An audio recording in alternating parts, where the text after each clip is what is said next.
اللهم صل وسلم على محمد وعلى آل محمد. اللهم فقهنا في الدين وعلمنا التأويل واهدنا إلى سواء السبيل. اللهم وفقنا لما تحب وترضى واجعل آخرتنا خيرا من الأولى. رضينا بالله ربا وبالإسلام دينا وبمحمد نبيا ورسولا. اللهم استعملنا لدينك على نهج حبيبك مخلصين لوجهك مقبولين عندك يا أرحم الراحمين. وصلى الله على محمد وعلى آله وصحبه أجمعين برحمة الله.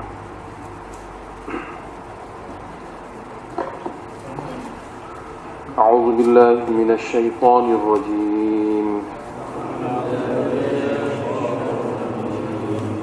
بسم الله الرحمن الرحيم. ألف لام ميم.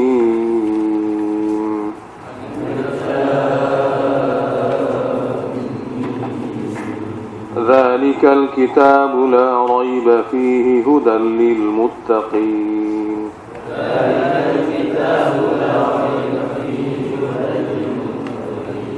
الذين يؤمنون بالغيب ويقيمون الصلاة ومما رزقناهم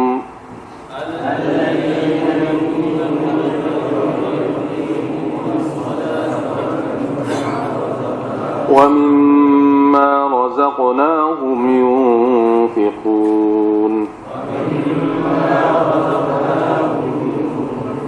والذين يؤمنون بما أنزل إليك وما أنزل من قبلك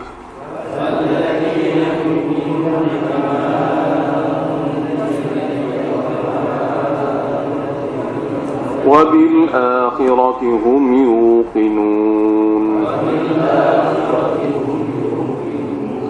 أولئك على هدى من ربهم وأولئك هم المفلحون.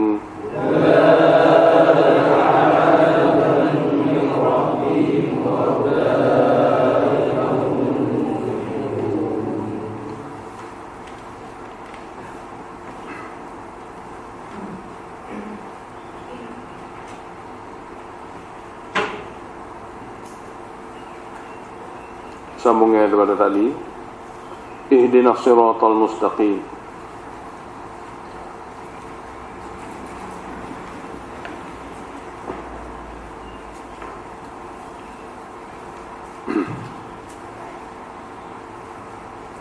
Yaitu setelah hamba diajar membuat pengakuan tentang tauhid dalam ibadat dan pengakuan tauhid dalam meminta bantuan dan pertolongan. Bantuan dan pertolongan Allah Ta'ala yang paling penting ialah pimpin dia hidayah. Dalam segala-gala permohonan hamba kepada Allah Ta'ala tiada melebihi pentingnya lebih pada hidayah.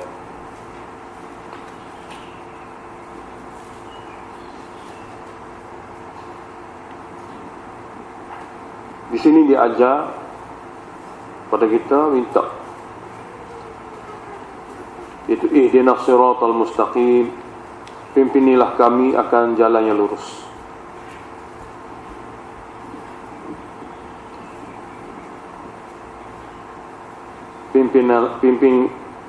Pimpinlah wahai Allah akan kami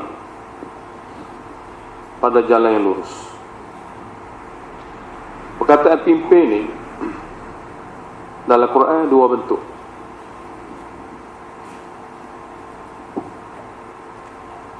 Jika pimpin diguna tanpa huruf jar, yakni ila, pimpin dengan mana menyampaikan seseorang hamba kepada yang dituntut.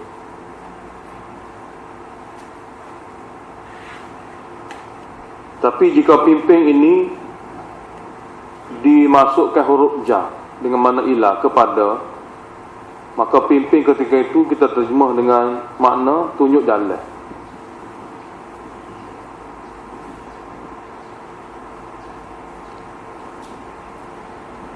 Pimpinan yang disebut dengan ada huruf jar ni biasanya dituju kepada mereka yang masih belum menerima dakwah. Golongan ya kafir. Disebut pimpin, tapi dengan makna ira'atut tariq, tunjuk jalan.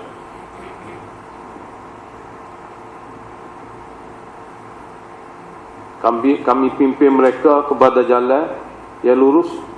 Mana kami tunjuk jalan kepada mereka untuk berjalan kepada jalan yang lurus. Biasanya pimpinan itu dituju kepada mereka yang masih belum menerima dakwah, golongan kafir, ingkar. Tapi jika ihdina atau pimpin tidak disebut huruf jar, seperti dalam surah Fatihah ni, pimpin ni dengan makna isalu ilal matlub, membawa seseorang itu kepada tempat yang dituntut, yang dicari. Beza di antara dua tu, tunjuk jalan ni pimpinnya sekadar dia panggil. Sekadar. Apabila satu orang itu nak pergi Kuala Lumpur, tak rasa pergi, dia tanya kita, minta pimpin dia, minta petunjuk untuk sampai Kuala Lumpur dan tepat sekian-sekian. Maka kita pun beritahu jalan ni, lorong ni, ketandaan ni, lepas tu sampai. Maka dia pergi. Jadi orang pergi atas dasar tunjuk jalan tu, belum tentu sampai. Belum tentu sampai. Lebih-lebih lagi orang kali pertama pergi, terbiasa pergi, pada tempat yang dia beritahu pula, tempat yang sangat-sangat sibuk, dia susah. Dia tunjuk jalan ni, dia kira cara dia tu tunjuk jalan sungguh dah. Memang kalau orang biasa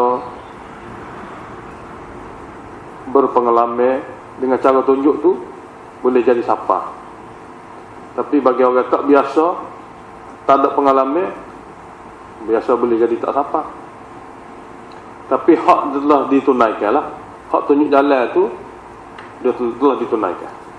Tinggal itu sendiri pula kena ikhtiar untuk pergi mengikut apa yang disunjuk.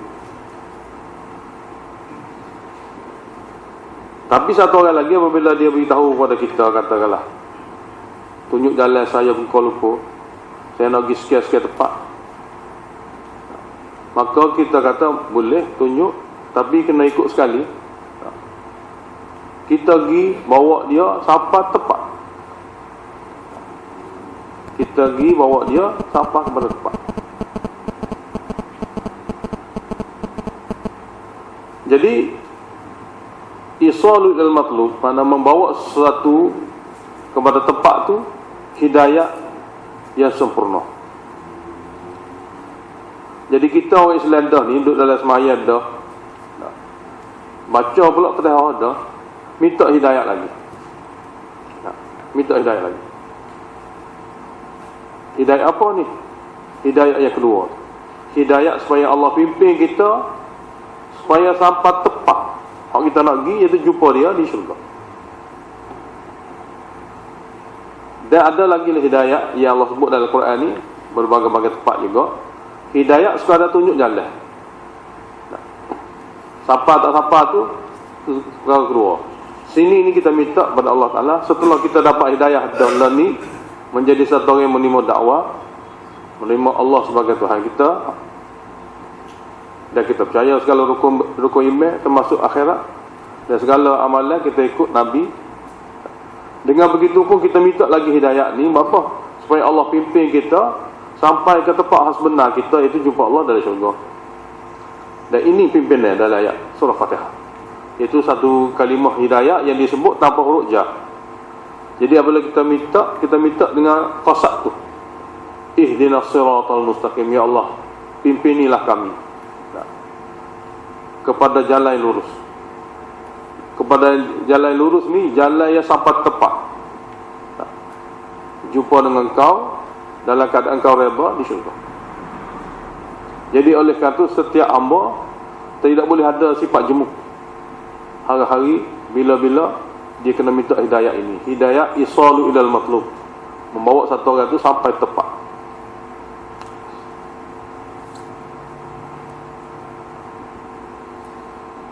Dalam bahasa Urdu, terjemahannya tak banyak kepada pimpin. Satu, tunjukilah kami. Jadi tunjukilah kami ini memberi makna pertama, qira'atut tariq. Tapi pimpinilah kami memberi makna kedua, bawa kami kepada jalan lurus.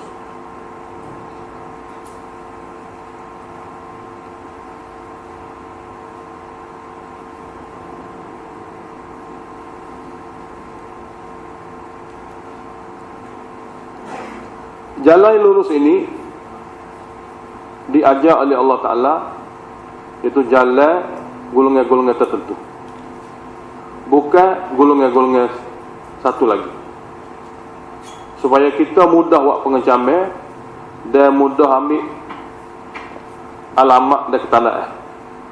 Sekadar tunjuk jalan masih lagi sama, masih lagi tidak jelas. Maka Allah Ta'ala ajar lagi, beritahu pada kita, siratal ladzina an'amta alaihim, jalan orang-orang yang kau telah bagi nikmat sungguh kepada mereka.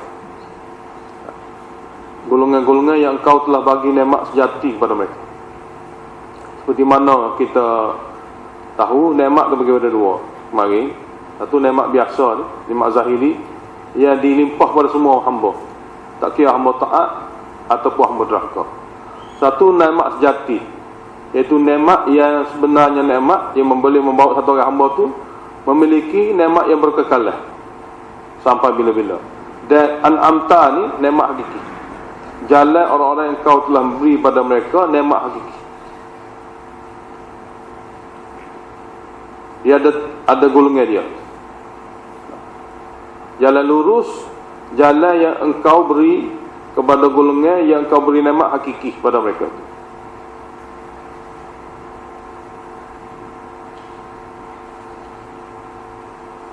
Golongan yang diberi nikmat hakiki itu siapa dia? Seperti mana Allah sebut dalam surah An-Nisa ayat 69. Alladzina ni mubaham, tak jelas. Alladzina, orang-orang yang kau bagi nikmat. Siapa orang-orang itu? Ayat ni tak jelas, diperjelaskan oleh Allah dalam surah An-Nisa ayat 69. Buka tengok ayat 69.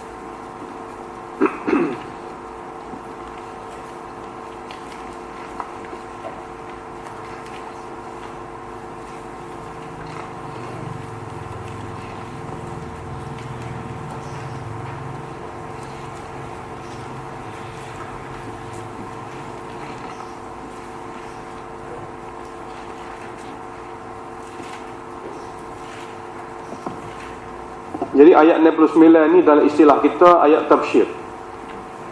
Dia panggil tabsyir. Allah sebut wa man yuti'illaha war rasulah, dan siapa saja yang dapat mentaati Allah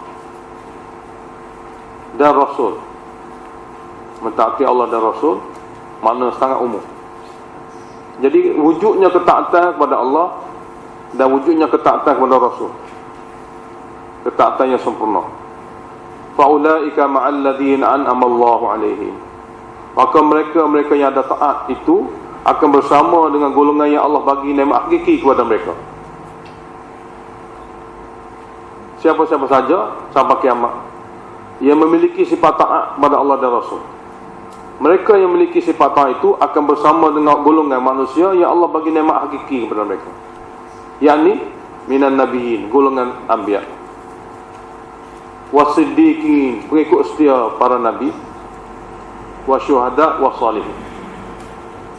Ini 4 golongan, dia kira golongan yang Allah bagi nikmat hakiki.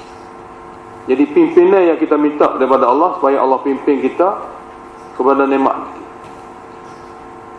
Cuma daripada 4 golongan ni, satu golongan saja yang kita tidak sampai tepat dia, iaitu nabi minan nabi.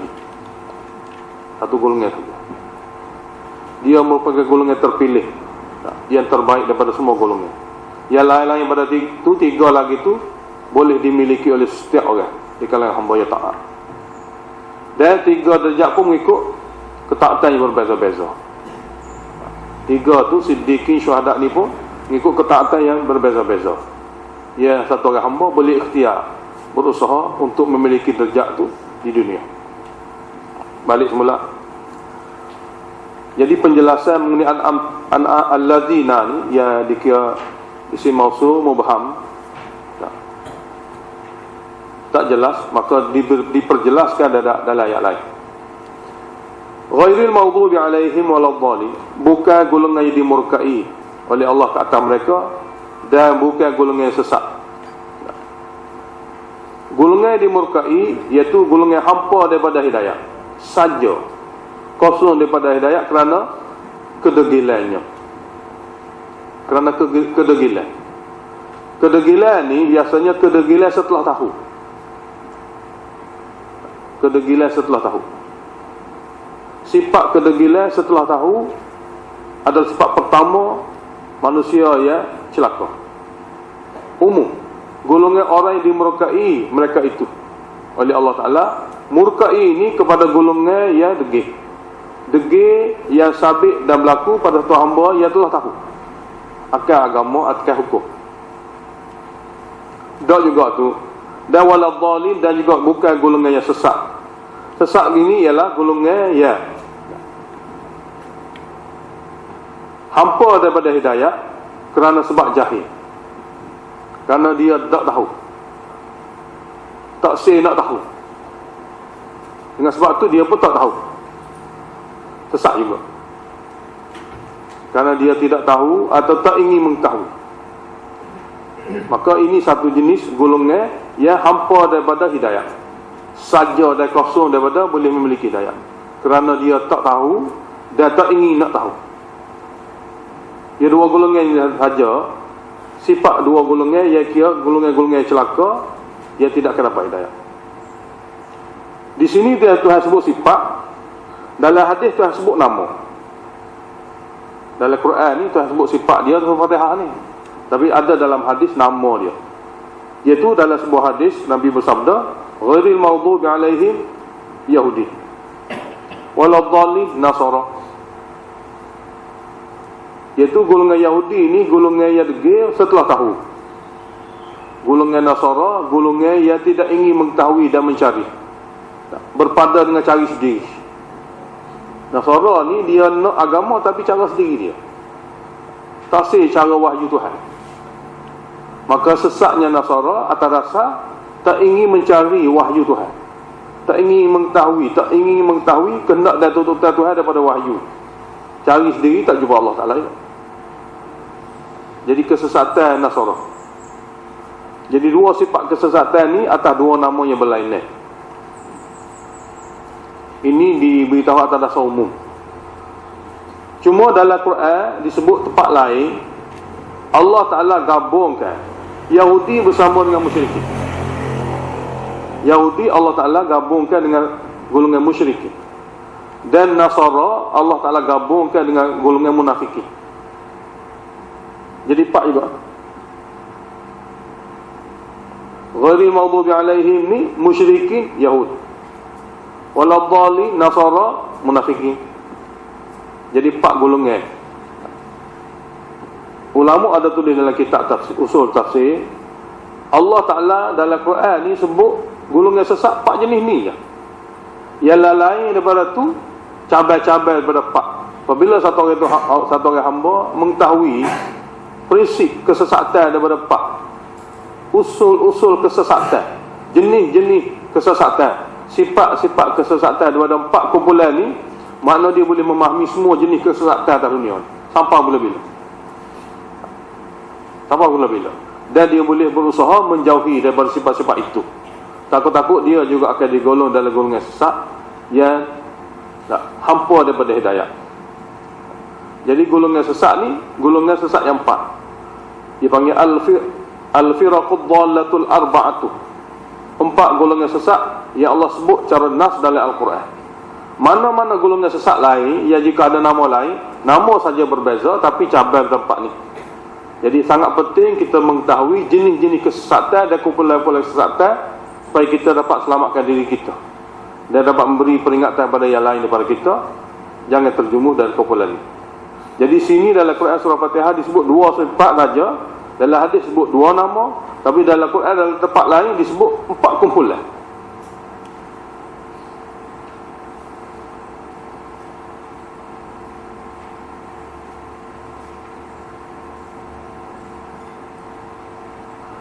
Kita tengok dalam surah Maidah.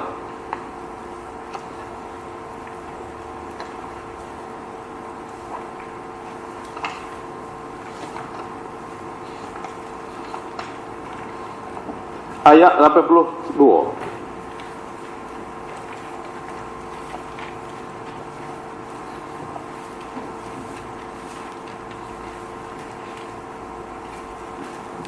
Ayat 82 surah Maidah, sebelum wa idza sami'u. Surah Maidah surah yang kelima. Hujung sebelum wa idza sami'u, ayat yang berbunyi la tajidanna asyaddan nasi adawata. Jumpalah. Ayat 82 surah Al-Maidah, sebelum juzuk wa idza sami'u. Di sini Allah gabungkan Yahudi dengan musyrikin satu kumpulan. Dan Allah Ta'ala asingkan Nasara satu kumpulan.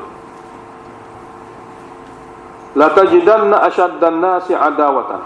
Kamu akan dapati, kamu pasti akan dapati manusia yang paling keras permusuhan dengan orang beriman, kerana sifat kedegilan yang keras itu ialah Yahudi dan musyrikin. Saya sebut mana Yahudi ini, di mana Yahudi, itulah musyrikin. Allah Ta'ala bezakan golongan-golongan ini.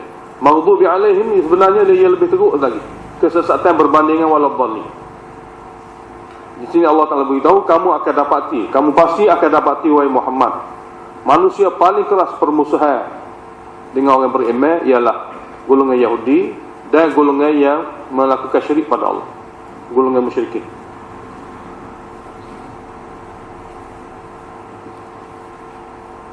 Musyrikin ini pada zaman Nabi, musyrikin Mekah. Musyrikin pada zaman Nabi, musyrikin Mekah. Golongan yang mendakwa ikut agama tapi akidah syirik. Bukan golongan yang tak tahu, kosong daripada apa-apa pahaman. Tidak. Musyrikin Mekah ni golongan yang berpahaman agama, ikut Nabi Ibrahim. Banyak amalan-amalan agama yang mereka masih buat, tapi mereka melakukan syirik. Membela resam pahaman mereka sehingga sanggup berperang dengan Nabi. Musyrikin Mekah ni golongan yang beragama, agama Nabi Ibrahim. Banyak juga buat amalan agama Nabi Ibrahim. Beberapa perkara tentang agama mereka dapat fahami, tapi dalam masa yang sama mereka melakukan syirik pada Allah. Dengan sebab syirik tadilah dia menjadi penentang paling kuat Nabi kita Muhammad SAW. Walaupun Nabi kita ni daripada keluarga dia sendiri. Allah Ta'ala sebut juga wala tajidanna aqrabahum mawaddatan lilladheena amanu alladheena qalu inna nasara. Dan kamu pasti akan dapati wahai Muhammad, manusia yang paling dekat persahabatan.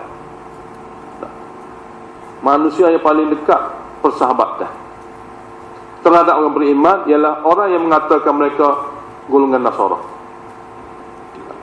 Inna nasara, bahawa kami adalah golongan Nasara, mudah didekati, mudah diajak kepada Islam. Seperti yang telah berlaku kepada Nabi dengan Najasyi. Najasyi ini Raja Habsyah yang beragama Nasara. Apabila dia menjadi pelindung bagi sahabat-sahabat Nabi yang berhijrah kerana dizalimi oleh orang musyrik Mekah, maka hasil pergaulan dengan sahabat-sahabat Nabi dari Madinah dan dari Mekah sana, maka Najasyi Raja masuk Islam. Mudah masuk Islam. Ini salah satu contoh.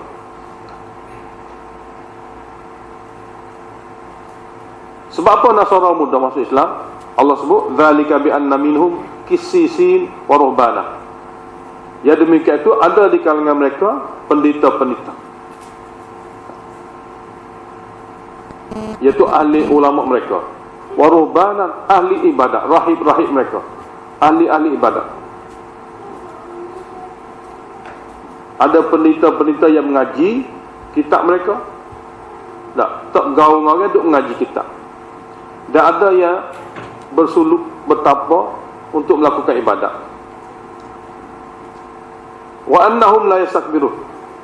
dan bahawa mereka tidak ada sifat sombong untuk menerima kebenaran jika kebenaran sampai pada mereka.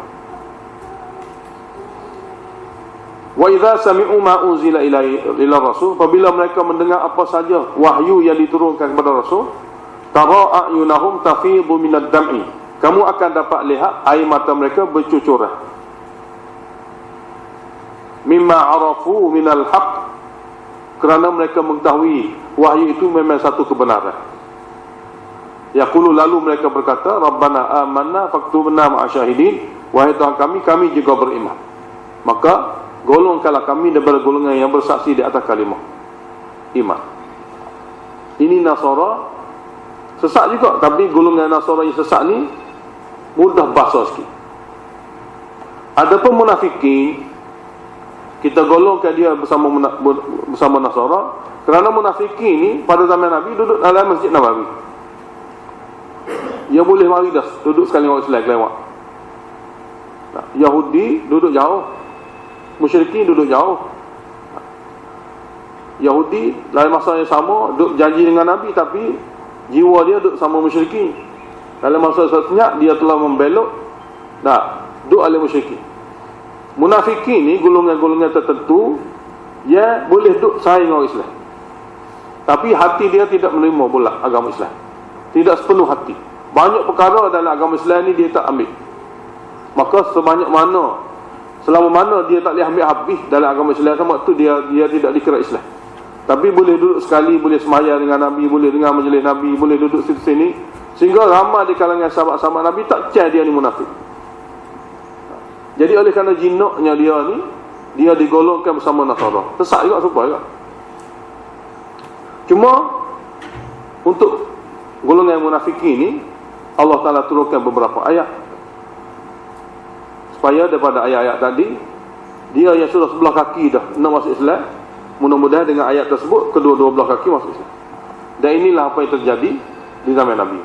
Jadi mudah hati mereka memeluk agama Islam setelah mereka sanggup duduk dalam kalangan orang Islam. Seperti mana mudah bahasanya Nasara berbanding dengan Yahudi, begitu juga mudah bahasanya munafikin ini masuk Islam berbanding dengan kafir-kafir musyrikin yang duduk luar jauh-jauh. Jadi golongan begitu. Jadi ulama telah tulis dalam kitab dia, golongan sesat yang Allah sebut dalam Quran ni 4. Dua ni memang jelas dalam Quran, dan satunya berasingnya iaitu Nasara, dan munafikin merupakan golongan yang zahir dah Islam. Munafikin ni zahir Islam. Kalau tengok zahir tak ada langsung kafir dia, sebab dia boleh duduk lewat, duduk dalam kalangan masyarakat Islam. Cuma dalam hati dia tak betul. Mana separuh kaki dalam Islam. Maksudnya dia pun kita kira sesat segolong dengan golongan Nasara. Jadi kita hari-hari dalam solat kita minta Allah lindungkan kita bertiga dan 4 golongan ni. Minta Allah Ta'ala lindungi kita daripada 4 golongan ni, dan golongkan kita kepada 4 golongan itu. Asal lagi.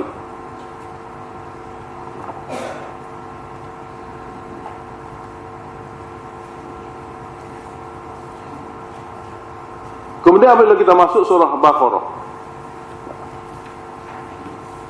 5 ayat pertama surah Baqarah adalah merupakan sifat-sifat al-amta alaihi. 5 ayat pertama surah Baqarah merupakan sifat-sifat al-amta alaihi.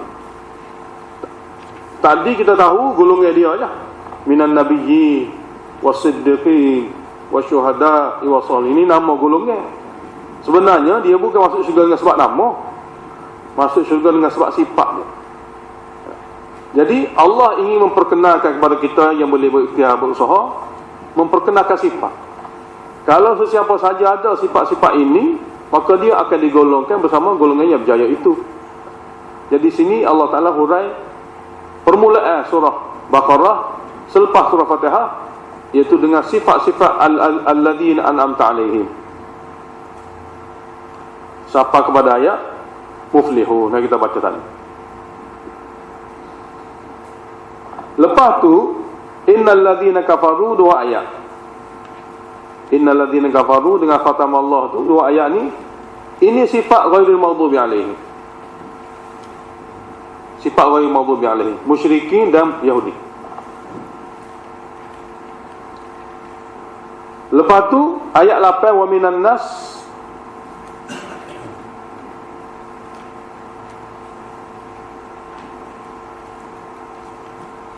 sampai ke ayat 16, ulaika alladzina syarru dhalalata, tu munafikin dengan Nasara.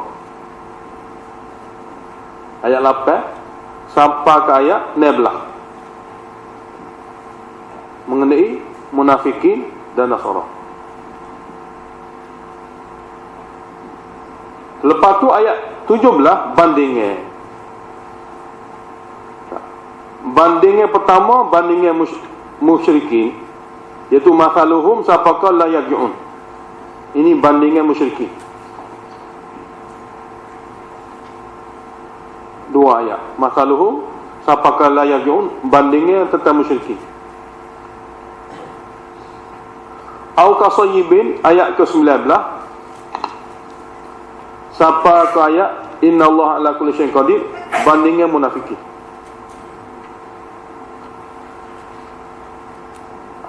Ini turutan dia. Setelah Allah Ta'ala memberitahu kepada kita sifat-sifat yang menyebabkan manusia itu selamat dan berjaya, termasuk golongan yang Allah Ta'ala bagi nikmat hakiki. Setelah Allah beritahu sifat-sifat golongan yang celaka, serta bandingnya perumpamaan dan misal contoh, maka Allah suruh hamba, ya ayuhan nas ubudu rabbakum. Ini dakwah surah ubudu rabbakum, ni dakwah surah Baqarah, tauhid dalam ibadat. Wahai manusia semua, apabila kamu mengetahui mukaddimah surah, kena jadi gini, jangan jadi gini, maka wahai hamba semua sekali, kamu hendaklah mentauhidkan Allah dalam ibadat. Dan kita akan baca seterusnya. Ini huraian pertama daripada surah Fatihah dan hubung kait dia dengan Baqarah. Fatihah sebagai Ummul Quran. Satu lagi kita telah beritahu, nama kedua yang kita nak bahas ini ialah Fatihah sebagai Ta'limul Masalah. Nama kedua bagi Fatihah. 30 lebih nama dia. Fatihah ni 30 lebih. Nah, bahas dia sebulan. Kalau kita dah mengaji dah sebulan Fatihah ni. Tak habis. Ustaz kita kata nak ambil setahun pun boleh Fatihah. Kalau ikut orang tulis ya. Siapa-siapa biasa baca Tafsir Razi, sejilid 250 muka surat Fatihah saja ya. Kalau kita baca selat hari 200 muka surat, 250 memeh setengah tahun. Nah, tu baru tafsir dia, apa tafsir lain? Fatihah ni. Batu satu orang nama B. Arifin, di antara penulis-penulis Indonesia. Dia tulis dalam buku dia Samudra Al-Fatihah. Samudra Al-Fatihah. Dah tu. Kita tak perlu Samudra lah kita ni. Mujur boleh ni pun tak apa dah. Tak. Sebenarnya kita nak dua maklumat penting. Megang dua ni apa ayat. Jadi pertama kita tahu dia sebagai Ummul Quran, rahsia, khalasah bagi 30 juzuk, mengetahui seperti tadi. Jadi benar sabahlah hari-hari kalau kita baca dalam sembahyang Fatihah tak boleh tinggal. Sebab dia tu mewakili 30 juzuk. Hal ni tu imam kena baca, makmum kena baca. Tapi buat pilihan tu imam baca surah, boleh dengar lah dia baca. Tapi tanya Fatihah semua orang kena baca. Sebab dia khalasah. Sebab dia tu khalasah. Sebab tu Imam Baihaqi dalam kalangan ulama hadis Syafi'i kata, mudah cara baca Fatihah ni. Baca Fatihah mana tu imam baca, kita ikut belakang dia lagi. Sebab masa dia baca surah kita dengar. Itu cadangan dia. Fatihah ni kalau bolehnya baca Fatihah ikut imam. Baca Fatihah ikut imam. Jadi tertib comel dia. Dia baca kita baca, dia baca kita baca ikut. Baru dia habis waladhdallin kita ambil, kita sejak ya. Tunggu dia akan baca surah, kita dengar. Surah tu kita dengar. Kalau kita tak baca ikut imam, nak nanti ke dia bukti. Kalau dia baca surah Inna atau Inna tak ada lagi kita.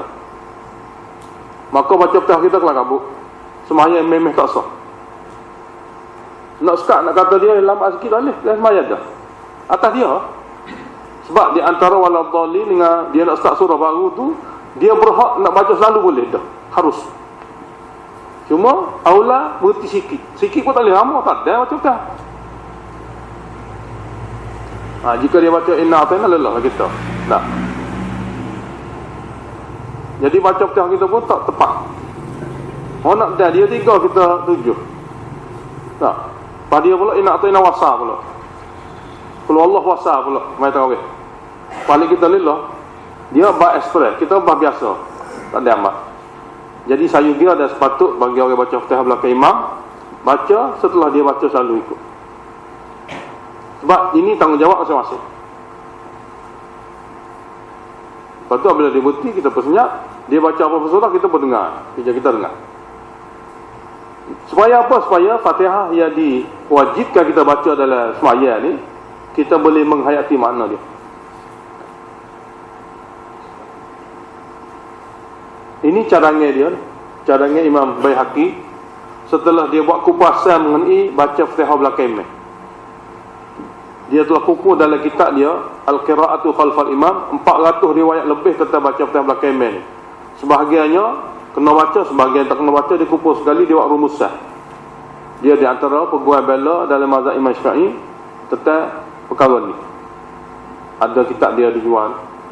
Kita tengok. Makna kita nak beritahu sini, Fatihah ini bukan sembarang ni. Kena cermat. Baca dengan betul-betul, dan kita kena hayati makna yang tersirat dalam ni seperti mana kita dengar tadi.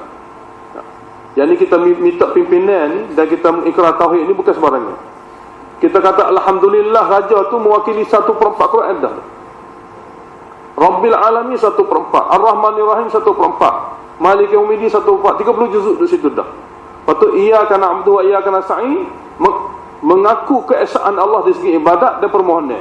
Kalau kita nak minta paling penting sekali hidayah dan pimpinan. Pimpinan pula seperti 4 golongan ni, bukan 4 golongan ni. Bukan biasa. Hari-hari.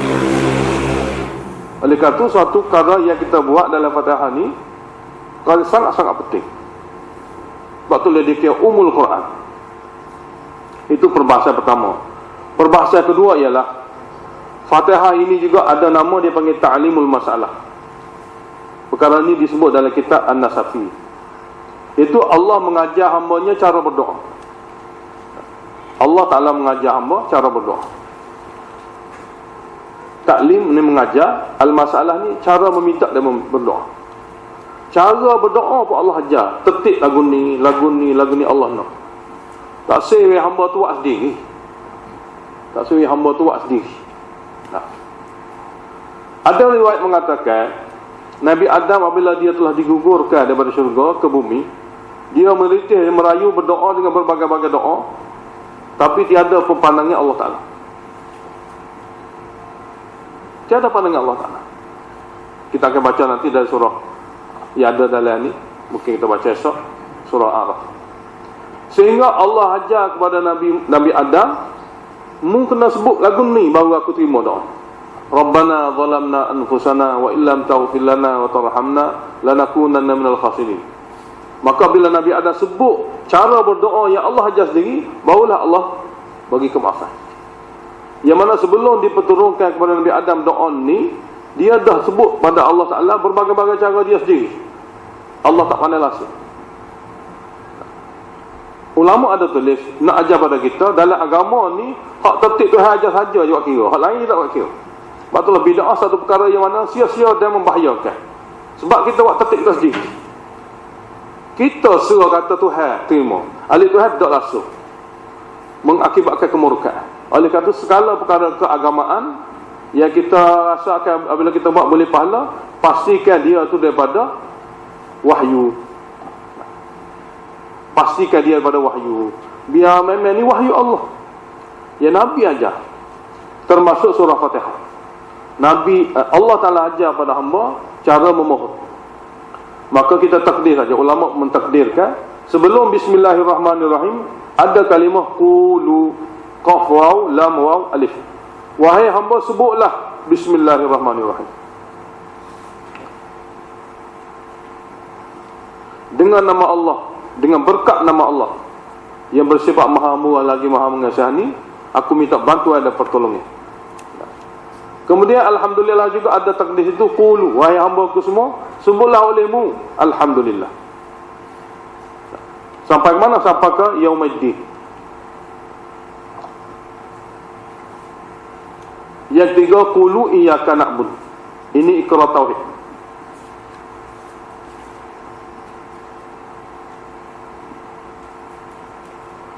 Yang keempat, qulu, minta, ihdina. Siapa habis?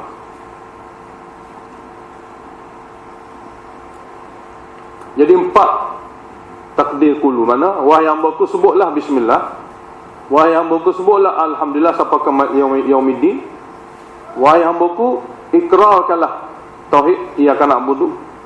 Wahai hamba-Ku pohonlah hidayah ihdina sampai habis. 4 kali takdir, iaitu Allah mengajar hamba cara meminta dan berdoa.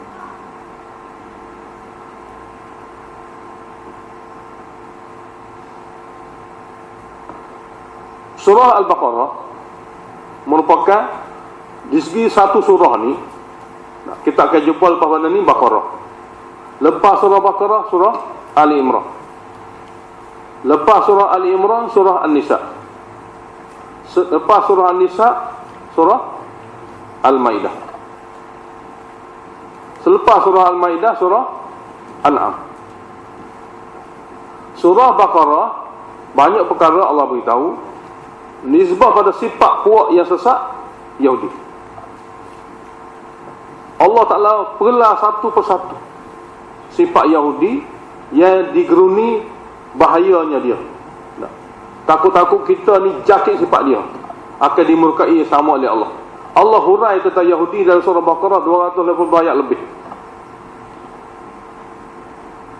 supaya kita faham sungguh.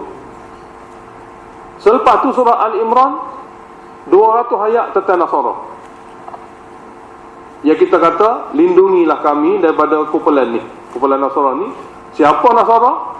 Allah hurai tentang mereka 200 ayat. Maknanya dalam surah Al-Imran ni lebih kurang 200. Sebahagian besar adalah huraian tentang golongan sesat Nasara, supaya kita boleh jaga-jaga diri kita, jangan terjerumus dan boleh mengenali sifat-sifat yang menyebabkan Allah murka pada mereka.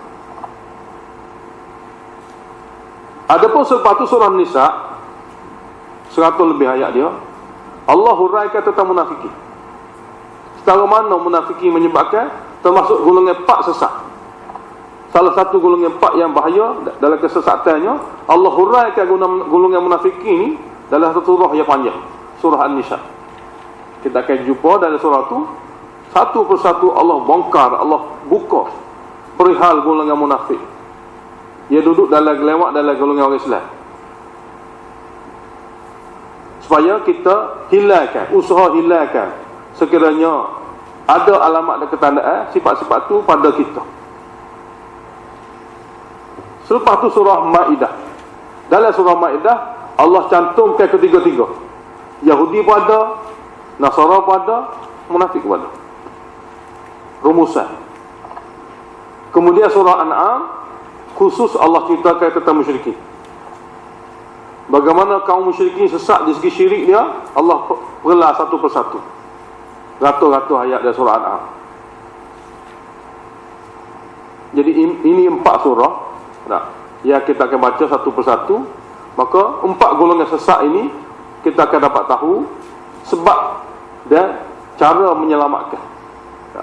Sebab dan cara menyelamatkan. Barulah kita bila kita baca ghairil maghdubi alaihim waladdallin, jelas. Bukan sikit ni, maknanya jelas. Allah tu supaya kita tahu dan kenali dan selamatkan satu-satu daripada perkara yang kita baca dalam surah Fatihah.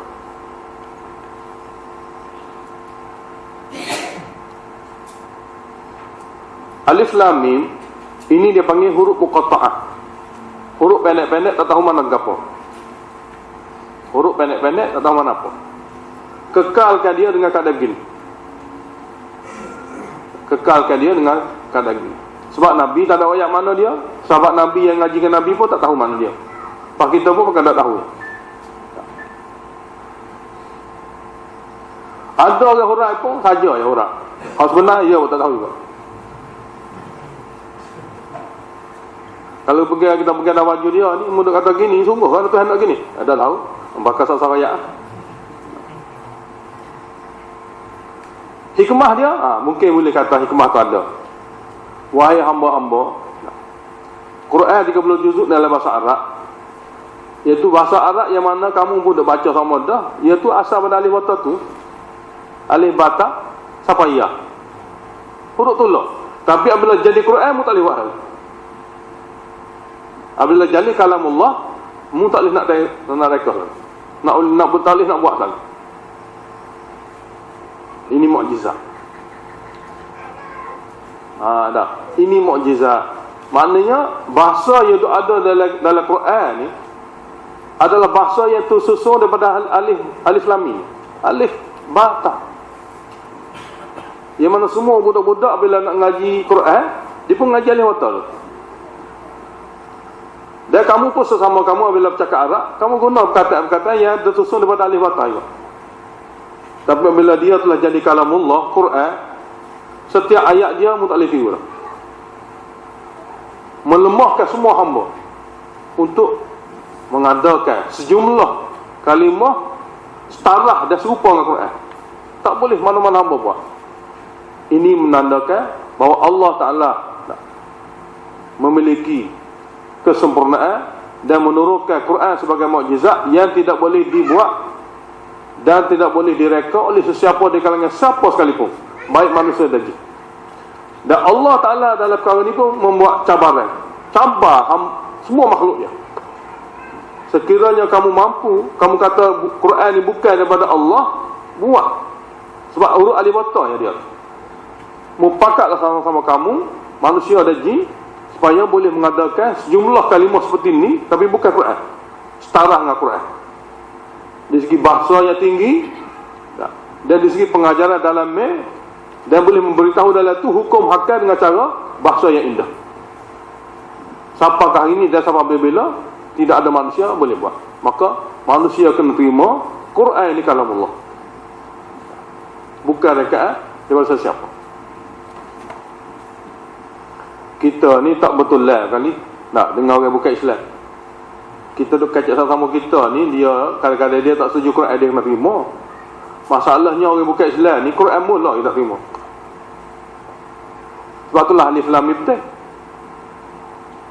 Kita nak hak Islam. Modal kita semua dalam Quran ni. Dia Quran kita mula tak terima. Habis modal je lah. Oleh kerana itulah mukaddimah bagi sesiapa saja untuk mengajak orang bukan Islam kepada Islam, kebenaran Al-Quran mula start.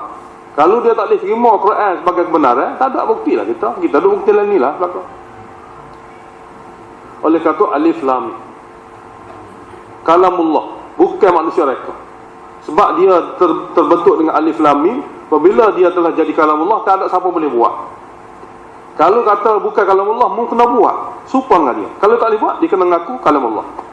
Hak ni start mula-mula. Maka bila dia akur dan boleh menerima ini adalah kalamullah, barulah segala dalil dalam ni boleh digunakan pakai sebagai hujah. Masuk mahkamah gitu juga. Kita waktu tag kita, alat-alat rakaman kita, untuk jadi bahan bukti dalam tu semua sekali lah. Maka mula-mula sekali nak diluluskan, boleh tak boleh pakai perkara ni sebagai hujah. Bahas pokok layar, palsu ke tak palsu ke asli original. Setelah gemai-gemai perbahasan, maka lulus katalah boleh guna pakai sebagai hujah. Maka dalam itu baru boleh terima. Kalau tidak, apa saja dalam itu kalau tidak dibenarkan, tidak diluluskan oleh hakim, saja tahu ni. Begitu juga kalamullah ini sebagai bukti dan dalil kita untuk mengajak hamba-hamba Allah yang lain kepada beriman. Mula-mula sekali kebenaran Al-Quran. Dan kebenaran Al-Quran ni, alat pertama kita nak kecek tentang dia alif lam mim. Susunan dalam Al-Quran ini daripada huruf-huruf biasa saja. Tapi apabila telah menjadi kalamullah Al-Quran, tiada siapa boleh tiru. Dan ini membenarkan kepada kita kalamullah ini adalah daripada Allah Ta'ala. Zalikal kitab la raiba fih. Itulah dia kitab. La raiba fihi, tiada syak dan ragu padanya.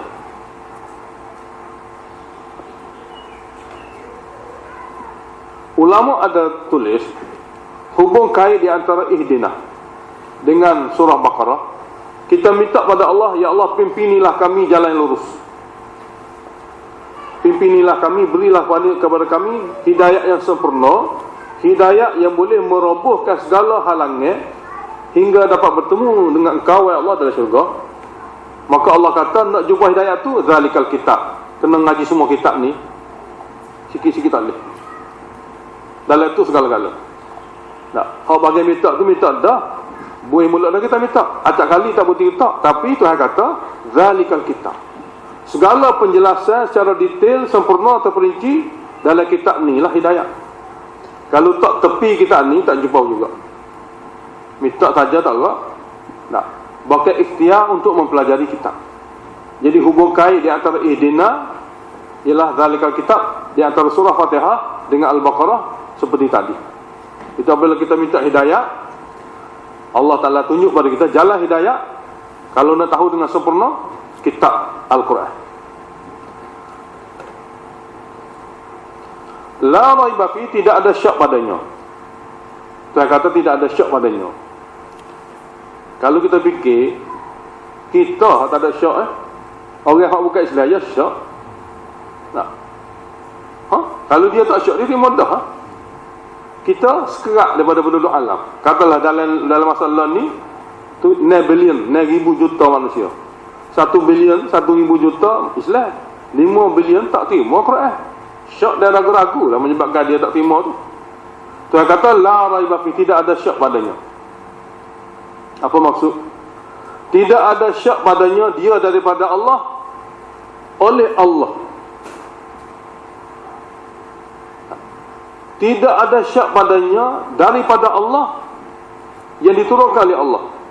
Tidak syak. Aku menurunkan Quran ni. Kalau mu nak syak ikut mu. Boleh nampak tak? Tidak ada syak. Dia di sisi Allah Ta'ala ni merupakan kalamullah. Ali Allah Ta'ala ni tak ada syak. Tuhan kata memang ni kalamullah. Kalau kamu nak ragui, itu berjawasah. Tapi ali aku tidak ada syak, ini kalam aku. Ali dakwaan Allah tidak ada syak. Apa tak? Ini tak ada syak, ini buku saya. Kalau mu tak saya pakai, terserah.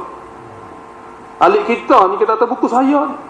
Ini kereta saya, ini motosikal saya, ini rumah saya. Saya dakwa dengan saya ada dalil dan bukti. Kamu tak percaya atau mu punya masalah. Jadi la raiba fi, ni sebab ada Allah Taala yang menurunkan. Itulah dia sebuah kitab yang tidak ada syak, benarnya isi dalam ni yang diturunkan oleh aku Allah Taala. Mu nak syak tak syak mu punya pasal. Tapi oleh aku memang tak syak daripada Allah. Boleh faham tak kita? Jadi tiada ragu dia itu daripada Allah. Daripada Allah yang mendakwa Quran ini kalamullah. Dan Quran ini hudan, ada kuasa memimpin lil muttaqin, kepada golongan yang ingin bertakwa. Hudan ni masdar. Dan apabila kita terjemah dia, kita tukar daripada masdar kepada isim fa'il, bermakna hadin. Hadin, mana yang memimpin. Kalau kita tengok dalam bahasa Arab, hudan masdar. Makna hudan yakni hadin, dia kata yang memimpin.